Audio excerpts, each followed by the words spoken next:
Stop mencari uang, stop untuk menjadi produktif di era sekarang ini, semuanya sudah berakhir. Setidaknya ini adalah quote yang kontroversial yang saya tonton di kanal YouTube-nya Tech Lead. Patrick Hsu, dia seorang Jepang, 43 tahun, dia mantan programmer Google. Dia mengatakan bahwa semuanya sudah berakhir di era sekarang untuk mencari uang, untuk menjadi produktif. Akan ada hanya orang kaya dan orang miskin. Orang menengah akan hilang atau bahkan menjadi miskin di era sekarang ini. Ini kaum menengah atau middle class ini didefinisikan sebagai orang kebanyakan ya. Dia dari kecil sekolah, dia mendapatkan nilai bagus, kemudian lulus, mencari bekerja di kantor 9 to 5, berharap sampai pensiun. Dan era ini sudah berakhir, dia bilang, dengan banyaknya layoff atau PHK yang terjadi di semua startup teknologi, nggak cuma di Amerika tapi di seluruh dunia. Ini point of view-nya, fokusnya adalah dari mata dia sebagai programmer. Apps tidak bekerja lagi, APIs tidak bekerja lagi, semuanya sudah dikerjakan oleh AI. Kemudian ada pergeseran di sosial media, orang sudah tidak lagi percaya motivasi-motivasi 7 cara menjadi kaya, 7 cara meningkatkan produktivitas. Orang hanya ingin melihat sekarang kesuksesan.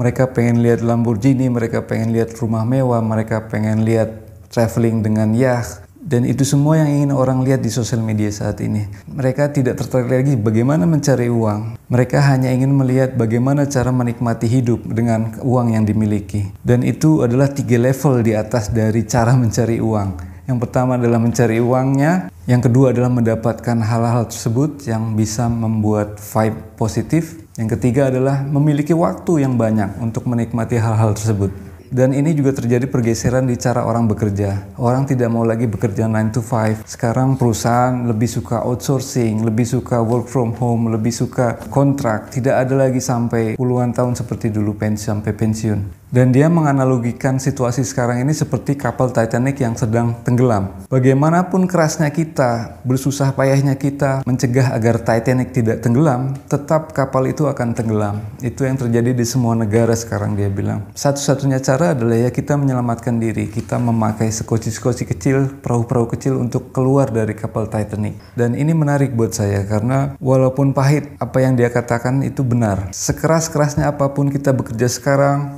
harganya sangat kecil dan hampir mustahil untuk lompat dari kemiskinan ke kemakmuran atau kaya. Itu yang terjadi sekarang. Tidak peduli berapa tahun kalian bekerja di satu perusahaan, akan sulit untuk loncat ke situasi kaya, dia bilang. Peluangnya sudah tidak ada saat ini. Begitupun sebagai wirausaha atau pengusaha akan sulit berkompetisi dengan startup yang memiliki AI, dia bilang. Sangat tidak mungkin individu-individu untuk menyaingi perusahaan-perusahaan besar seperti startup AI karena modalnya yang digunakan adalah sangat besar, data yang digunakan sangat besar dan tidak mungkin dimiliki oleh individu-individu. Oleh sebab itu dia katakan bahwa yang kaya akan semakin kaya, mempertahankan kekayaannya, dan yang miskin akan tetap miskin, dan kelas menengah akan cenderung untuk mengalami penurunan menjadi miskin. Dan perubahan itu terjadi dengan sangat cepat. Saya masih ingat ketika pada tahun 2007 Steve Jobs dari Apple pertama kali memperkenalkan iPhone pertamanya dengan layar sentuh. Seketika itu pula raksasa handphone dengan tombol semuanya berguguran mati seperti Nokia, BlackBerry, semuanya mati. Tak lama berselang muncullah dunia digital dengan cepat. Ada aplikasi, ada website, ada YouTube dan lain-lain. Dan membunuh semua industri buku, majalah, koran, televisi konvensional. Hampir saat itu semua orang beralih ke dunia digital. Dan dengan cepatnya saat sekarang ini muncullah AI yang menggantikan hampir semua pekerjaan seperti yang dikatakan oleh Patrick Hsu. Dia sebagai programmer bilang sudah tidak ada kemungkinan untuk bersaing dengan AI. Dan ini susah untuk dihentikan. Sama halnya dengan dulu pertama kali handphone layar sentuh pertama kali diperkenalkan.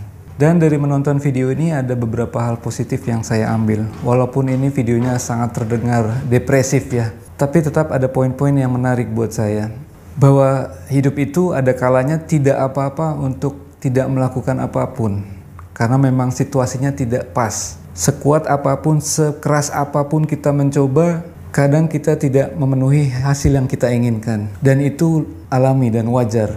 Dan saya yakin situasi sekarang ini akan ada solusi-solusi atau skoci-skoci dari kapal Titanic yang akan kita peroleh dan kita dapatkan dari hal-hal yang kita terus lakukan dalam hidup. Dan mungkin di situasi yang sulit ini akan muncul hal-hal positif yang tidak kita duga sebelumnya. Seperti yang dia utarakan, orang sekarang senang menonton keberhasilan orang lain, membeli mobil mewah, rumah mewah, dan lain-lain. Tapi mungkin bagi saya juga tidak hanya sekedar materi. Kita bisa menunjukkan hal positif di konten media sosial dengan cara menghibur orang lain, membuat tertawa, memiliki kucing dan anjing yang lucu. Itu juga membuat hal positif yang mungkin memang ditujukan AI untuk kita untuk menikmati hidup.